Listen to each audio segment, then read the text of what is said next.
ہی کوئی قانون مصطفیٰ کا کوئی جواب ہے؟ اللہ نے بنایا ہی نہیں ہے، کلام خدا لا جواب، زبان مصطفیٰ لا جواب۔ مولا علی سے کسی نے پوچھا اے علی آپ ایک دن میں کتنی قرآن ختم کرتے ہیں؟ علماء کائنات کہتے ہیں تقریباً 60۔ ایک نہیں، سبحان اللہ، 10 نہیں، 20 نہیں، 50 نہیں، 60۔ ہم آپ پڑھیں تو 2-4 گھنٹے میں ایک قرآن ختم ہو۔ لوگوں نے کہا اے علی یہ کیسے ہو سکتا ہے؟ ہم پڑھتے ہیں تو 3-4 گھنٹہ لگتا ہے قرآن ختم کرنے میں، مگر آپ ایک دن میں 60 کیسے پڑھتے ہیں؟ مولا علی فرماتے ہیں دیکھنا چاہتے ہو کہ سننا چاہتے؟ سبحان اللہ سبحان اللہ۔ مولا علی فرماتے ہیں دیکھنا چاہتے ہو کہ سننا چاہتے ہو؟ لوگوں نے کہا موقع اچھا ہے، ہم سننا بھی چاہتے دیکھنا بھی چاہتے۔ علی کہتے گھوڑا لایا جائے، گھوڑا پیش کیا گیا، مولا علی نے داہنا قدم رکھا، تب قرآن شروع کیا، اور جب بیٹھ گئے تو قرآن ختم ہو گیا۔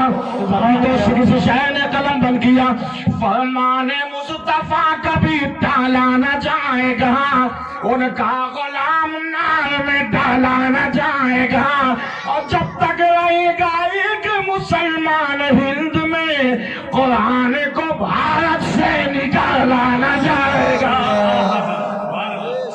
نعرہ تکبیر، نعرہ رسالت، جشن عید میلاد النبی، مسلک اعلیٰ حضرت فیضان تاج الشریعہ، نعرہ تکبیر، نعرہ رسالت، خواجہ کا ہندوستان، نعرہ غوث، حسین اعظم، نعرہ رسالت، یا رسول اللہ۔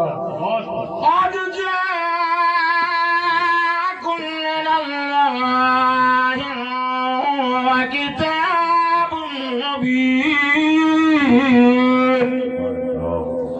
اللہ کی جانب سے ایک نور آیا، نہ تو نور آنے والے کا کوئی جواب ہے، نہ ہی بھیجنے والے کا کوئی جواب، اور جس امتی کے لیے یہ نور آیا اس امتی کا بھی کوئی جواب نہیں۔ میں اپنے کلیجے کی طاقت نکال رہا ہوں، آپ 15 گرام کی زبان نہیں لا سکتے ہو۔ یہاں نہیں بولو گے تو کہاں بولو گے؟ اب یعنی تو الیکشن میں تو گونگا بھی بولتا ہے نا، پھر ایسی آواز، یہاں آواز دو گے بھائی میں تمہاری صدا جائے گی۔ صاحب درود قلبی ایک بزرگ ہے، وہ کہتے ہیں جو نبی کی محفل میں بولے گا وہی قبر میں بولے گا، اور جو قبر میں بولے گا وہی حشر میں بولے گا۔ میں دعا کرتا ہوں یا اللہ جو آپ بولے وہ قیامت تک بولتا رہے۔ اللہ سبحان اللہ۔ نہیں بولو گے تو اس کا الٹا بھی کرنا جانتا ہوں۔ یہاں نہیں بولو گے تو کہاں بولو گے؟ ہے قول محمد قول خدا، فرمان بدلا جائے گا، اور بدلے گا زمانہ لاکھ مگر قرآن بدلا جائے گا۔ سبحان اللہ سبحان اللہ۔ تحقیق اللہ کی جانب سے ایک نور آیا، اور کتاب مبین، اور ایک روشن کتاب، نور سے مراد مصطفیٰ کی ذات، اور کتاب سے مراد قرآن سے۔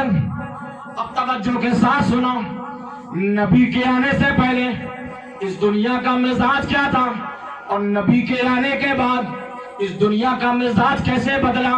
توجہ کے ساتھ سنیے۔ علامہ عبد المصطفیٰ اعظمی قلم بند فرماتے ہیں، پہلے نبی کے آنے کے پہلے کا مزاج سنا۔ رسول اللہ سے پہلے جب دنیا کا منظر تھا،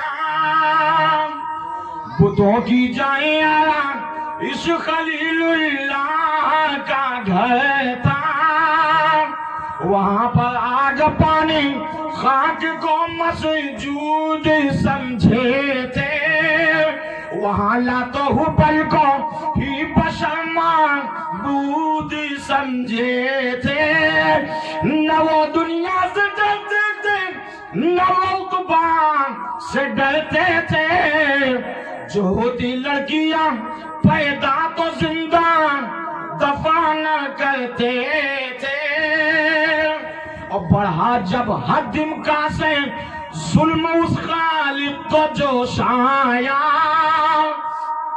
بنا رکھا تھا ایک آئینہ جس کا تھا نہ سایہ، جناب آمنہ کے گھر چراغے توئی کو بھیجا، ہوا ظلمت کا تھا روشن سراپا نور کو بھیجا۔